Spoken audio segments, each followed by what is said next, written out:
And so you mentioned the sort of elections and something of a pushback against that kind of politics.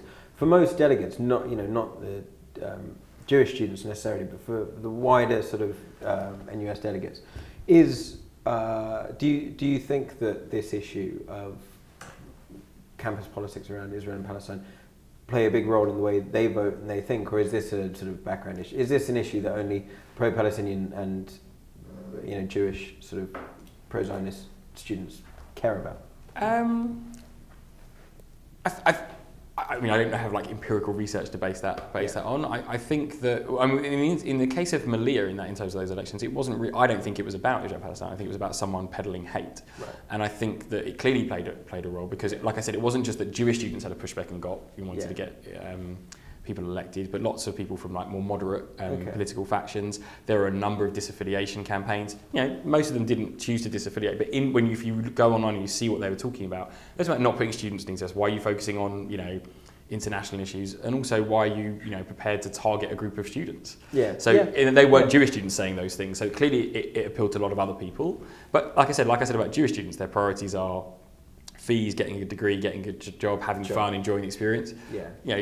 There's a joke at NUS conference. They obviously like the things like NUS bingo, all the things that people are going to say. The average student, the number of people that get up on the conference, the average student, but they're right. That's what people care about. But you're saying that the other delegates who are not Jewish, who aren't really involved with this, they, to a degree, sought to stand up for Jewish students' rights to be able to enjoy university and everything you mentioned. And another great example, it sometimes gets forgotten in the coverage of Enough is Enough and all the rest of it, but a lot of the attention on the problems of some people within the Labour Party indulging in anti-Semitism, one of the kind of kickstarters for that was the Oxford University Labour Club. Right.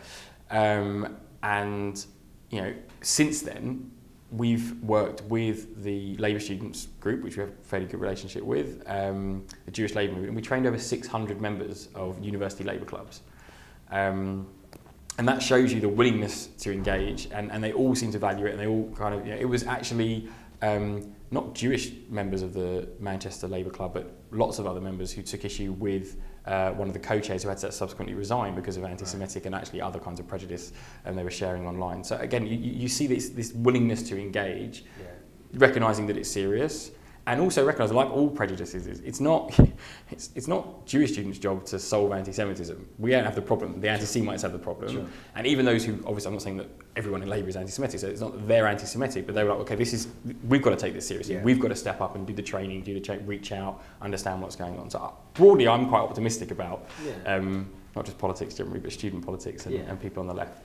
How do you also make sure you're sort of serving Jewish students at universities without an established Jewish presence, JSOC?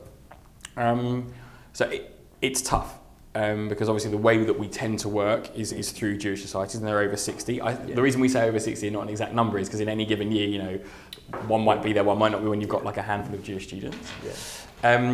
So obviously some of the challenge over the last years has been to try and use other ways of engaging people. So things like moving our freshers sign up to not just be on stalls but online, things like that.